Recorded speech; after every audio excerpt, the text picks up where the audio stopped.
Passionnés de volley et de course au large, bonjour et bienvenue à ce nouvel épisode d'Actu Large, l'émission où je vous résume l'actualité de la course au large tous les mercredis à 18h.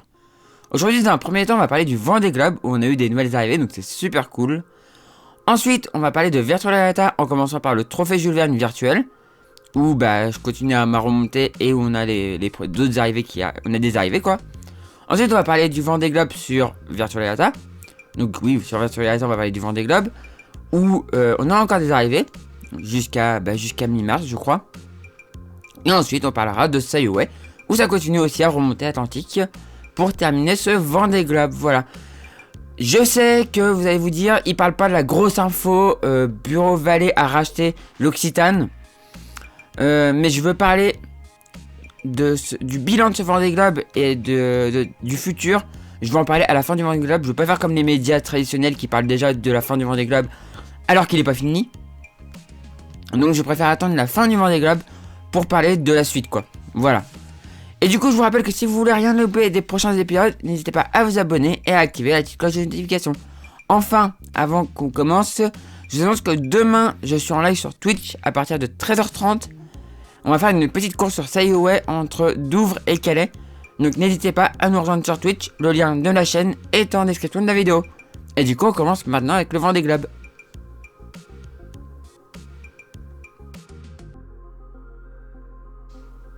Et donc on se retrouve pour le Vendée Globe dimanche 14 avec Clément Giraud qui allait vers l'arrivée. On va mettre le temps en marche.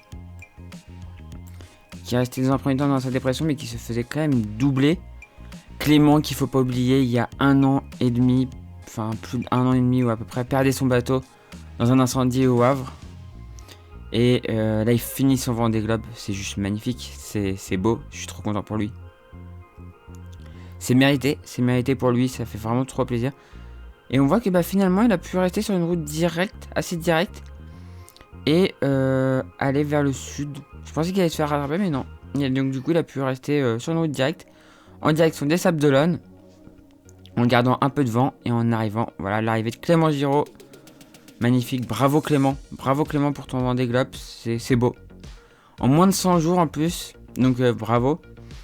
Et ouais voilà, 99 jours, 20 heures, 8 minutes et 31 secondes. Et là maintenant la prochaine ce sera Miranda Meron. Qui va arriver la nuit prochaine. Voilà, on est à la position actuelle. Donc ouais, juste bravo Clément, bravo pour ce que tu as fait, bravo pour ta course. Bravo d'avoir fini ce Vendée Globe. Parce que ce que tu as vécu il y a 1 an et demi, c'était pas facile. Et tu as quand même réussi à finir. Et t'es un grand. Maintenant voilà. Ça fait un Vendée Globe, c'est bon, t'es rentré dans la liste restreinte des gens qui ont fini un Vendée Globe. Et donc juste pour ça, bravo quoi. Donc la prochaine arrivée ce sera Miranda qui va arriver la nuit prochaine. Et ensuite on aura Manuel Cousin qui arrivera dans la nuit de vendredi à samedi. On va aller voir l'arrière de la flotte. Avec Alexia qui a réussi à distancer Harry. Donc on va faire d'abord Harry qui est dans l'Alizé mais une Alizé pas très forte. Et qui va surtout rentrer dans cette zone de vent faible bientôt. Enfin bientôt, il a encore un peu de distance quand même mais qui devrait pas y échapper. Sauf si il va plus à l'ouest. C'est ce qu'il semble en plus faire. Ouais, peut-être qu'en allant un peu plus à l'ouest, il aura un meilleur passage. Ouais, ça semble être ouvert un peu à l'ouest. Donc je pense que c'est un peu l'option là. Cap à l'ouest, enfin cap sur l'ouest et passer par ici en fait. Là c'est bloqué, donc aller par ici ce serait pas mal. 45 heures, 48 heures. Ouais, ça passe à l'ouest au près. Et ensuite pour aller choper les dépressions au-dessus. Ouais, faut passer à l'ouest, c'est sûr et certain. Même si là ça semble descendre et il y a la dépression. La dépression est vachement sud quand même. Hein. Il y a du vent jusqu'à vachement sud. Donc passage à l'ouest, après passer là. Il y a du temps en plus, la dépression semble pas avancer très vite. Donc il attend de passer là. Après elle descend, ça descend. Mais je pense quand même que c'est mieux d'aller là et après de passer. Donc ça va être ça, je pense, pendant les prochains jours. Il va passer par ici et choper la dépression pour commencer à remonter. Et en plus, le vent, l'avantage c'est que le vent par ici devrait être pas mal. Mais il faut rester dans ce vent en fait. Donc voilà, et il faut faire vite parce que derrière, ça se referme. Et si on peut pas prendre ça, l'idée serait d'aller plutôt ici, à l'ouest toujours, et d'aller choper la suivante qui est ici, quoi. Où il y a du vent, mais je pense que c'est la meilleure solution. Je pense même que c'est mieux que d'aller essayer de chercher celle-là. Parce que celle-là, si tu te fais avoir, t'es coincé. Celle-là, t'es quasiment sûr de la choper. Donc pour moi, c'est mieux d'aller chercher ça. Même s'il y a du vent, il y a vraiment du vent là, mais c'est mieux, je pense. On va maintenant parler d'Alexia. Alexia Barrier. Beau vent de Globe aussi, on a eu quelques frayeurs aussi pour elle. Quand elle a failli démater et tout, mais voilà. Elle va sûrement finir, donc c'est plutôt une bonne nouvelle. Elle s'est fait mal d'ailleurs. Elle s'est fait mal en tombant, donc elle a un peu de mal à bouger et tout, c'est compliqué. Donc bon courage Alexia, et on croit en toi pour finir ce Vendée Globe. Donc là, bah, elle va rentrer dans une zone de molle. Elle a pas trop le choix, vu qu'elle s'est pas assez décalée dans l'ouest. Dans 27 heures, ça a l'air d'être un peu mieux. Donc en fait, je pense qu'elle essaie juste de passer au plus proche. Et de couper au plus court en fait, pour aller vers le nord.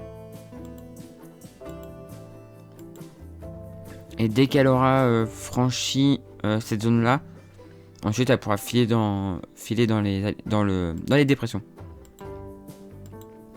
Mais ça a l'air de descendre comme ça descend un petit peu, elle devrait quand même pouvoir le choper assez rapidement.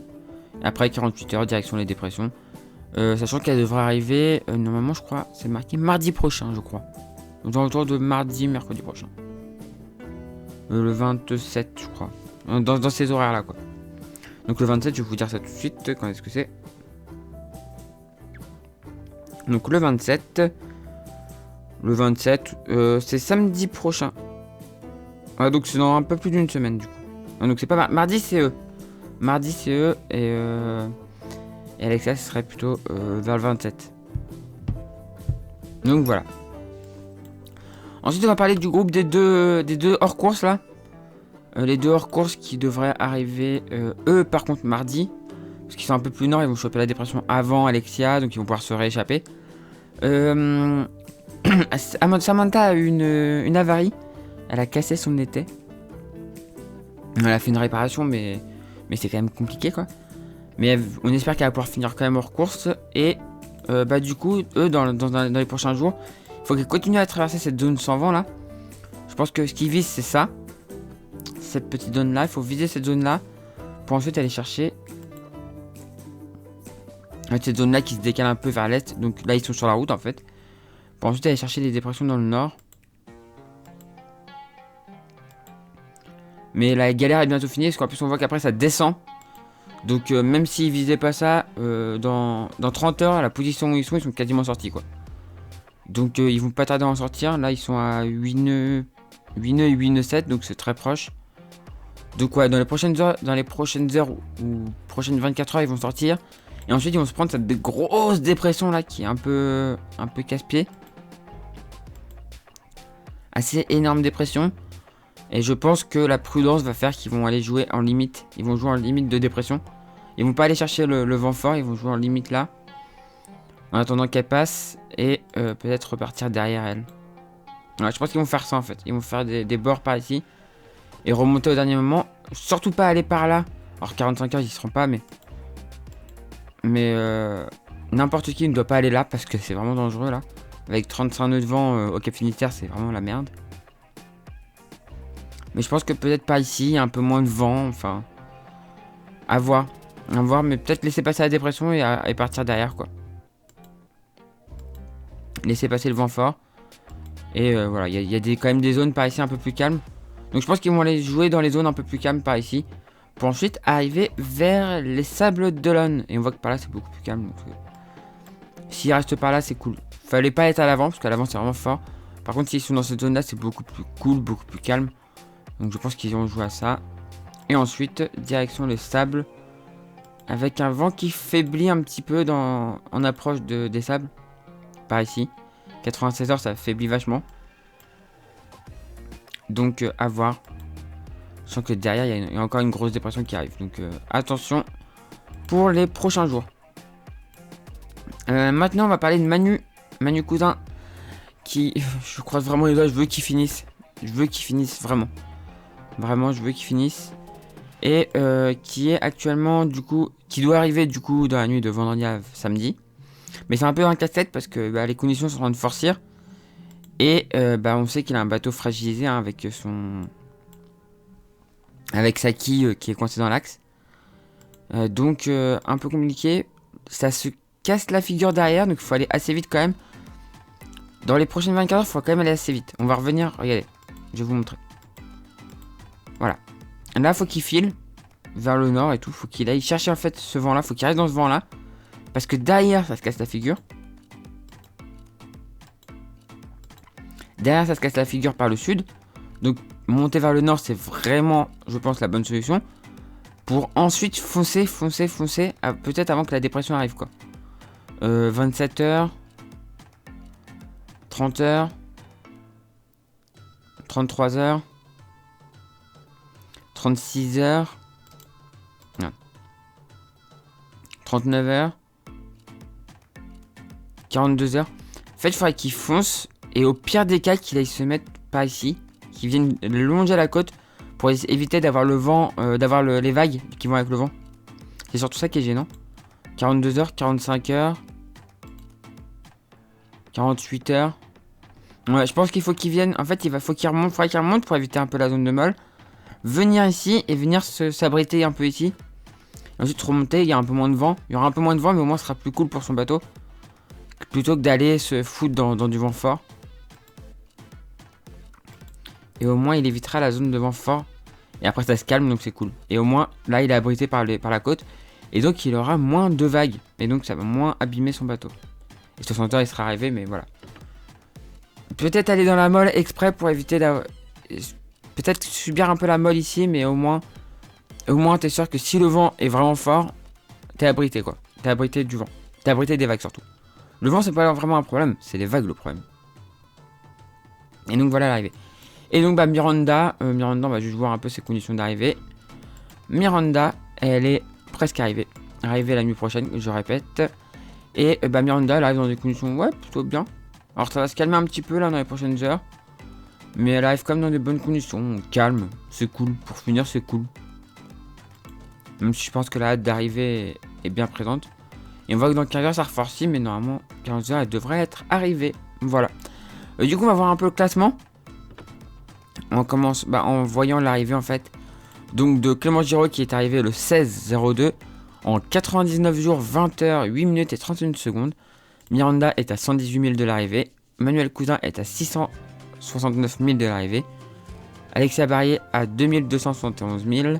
Et Ariusella à 2503 000. Voilà. Et du coup on a fini avec ce Vendée Globe. Ça se raccourcit de plus en plus, hein, mais c'est normal, il y a de moins en moins de bateaux en mer. Et du coup on va passer à Virtual Regatta.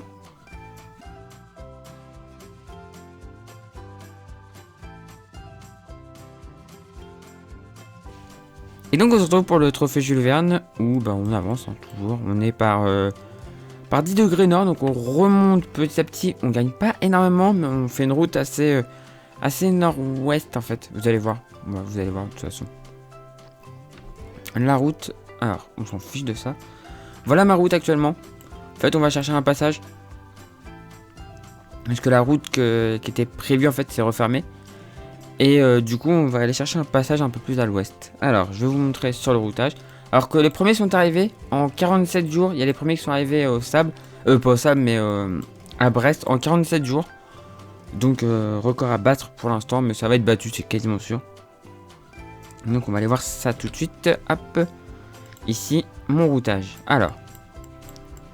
Hop, mon routage, vous voyez qu'il me fait aller très à l'ouest encore. On gagne encore un peu dans l'ouest avant de pouvoir commencer à faire un arrondi. Et par environ 49 degrés ouest, donc c'est vraiment très ouest, on va commencer à pouvoir faire route à l'est. Et prendre une dépression, prendre du vent là, on va aller à 35 nœuds. Prendre du vent fort avant d'arriver vers l'arrivée. Qui est prévue maintenant pour le 23 à 9h UTC. Enfin, on entend le 23 à 10h UTC du coup. On voit le trait du 10h UTC. Donc bientôt, on va arriver assez vite quand même. Mais il y a encore un petit peu de mer à faire. Voilà. Et bah du coup, on va se quitter pour le trophée Julian et on va passer au Vendée Globe. Alors que sur le Vendée virtuel, ça continue à arriver petit à petit. On voit que le bateau connu qu'on avait vu, bah il a quand même été à l'arrivée. Donc ça c'est cool parce qu'on ne le voit pas plus loin. Donc non, c'est bon. Il a fini son Vendée Globe. Et je ne vois pas d'autres bateaux. Alors là on voit un bateau, mais lui il a pas fait le Vendée Globe en fait. Il a abandonné rapidement. Et je ne vois pas d'autres bateaux virtuels. Mais on sait que ça continue à arriver. Je peux pas voir combien de bateaux sont arrivés, mais ça commence à faire beaucoup là. Ça commence à faire beaucoup. Et bah de toute façon, même ceux qui seraient encore... Bah là on en voit un là, ici. Voilà, il y en a un là. Il y en a un là. Ah non, c'est Format Planet. C'est Format Planet. Non, j'ai rien dit. Je crois que c'était un virtuel, mais j'ai pas vu le... Ouais, c'est parce que j'ai trop... Je voyais pas le petit... Voilà, bah il y en a un là. Ce bateau qui est en train de remonter est 435 millième. Et bah techniquement, s'il a l'envie d'arriver, normalement, il a encore moyen. Il a encore techniquement le moyen d'arriver. Donc... on espère pour lui qu'il va pouvoir finir. Mais ça devrait le faire. Ça devrait le faire. Faut qu'il se dépêche un peu, mais il peut le faire. Voilà. Donc bah, les arrivées vont continuer jusqu'au 15 mars. Voilà. Bah du coup on va passer au Vendée Globe sur Sayhuay maintenant. Et donc on revient sur Sayhuay où bah, on voit que ça continue à arriver. Avec un bateau là qui est plus très loin de l'arrivée. Enfin plus très loin. Il a encore un peu de temps mais il est assez en avance sur les autres, donc à la 101ème place. Il est assez en avance sur les autres, donc il va garder sa 101ème place. Et on voit les autres bateaux dans l'Atlantique qui remontent au fur et à mesure. Et qui vont arriver dans les prochaines semaines, hein, donc c'est bientôt fini pour eux. Bientôt fini pour eux, alors que lui, je ne comprends pas sa trajectoire. À mon avis, lui, il a eu un petit pépin. Ouais, lui, il a fait un... Ça sent le mec qui a oublié son régulateur d'allure, tu vois. Qui a mis le mode vent. Et ah, oups, mince. Mais sinon, voilà, ça continue à remonter vers l'arrivée. Alors qu'on sait qu'on a encore des bateaux là, voilà, on voit encore un bateau là. On a des bateaux au niveau du Horn et tout. Ça remonte petit à petit vers l'arrivée au Sable d'Olonne. Après un magnifique tour du monde, un magnifique Vendée Globe sur Sayhuay. Voilà. Bah du coup, on a fini avec le Vendée Globe sur Sayhuay. Et on a même fini avec Actu Large. Et donc, on va passer à la outro. Voilà, j'espère que cette vidéo vous a plu. Si c'est le cas, n'hésitez pas à mettre un pouce en l'air, à la commenter et à la partager. Si vous n'êtes toujours pas abonné à la chaîne, n'hésitez pas à vous abonner pour ne rater les prochaines vidéos. Et si vous voulez aider financièrement la chaîne, n'hésitez pas à faire un tour sur Utip ou Tipeee. Les liens sont en description de la vidéo. Vous ferez une publicité ou une vidéo, ça ne coûte rien. Et moi, ça me rapporte quelques centimes. Et si vous souhaitez faire un don, bah, c'est possible aussi sur ces deux plateformes. Voilà. Et du coup, moi, je vous dis à la prochaine pour la prochaine vidéo sur la chaîne Victoria. Ou pour un prochain stream, du coup, demain peut-être sur la chaîne Twitch. Et du coup, ciao tout le monde. Ciao, ciao, ciao.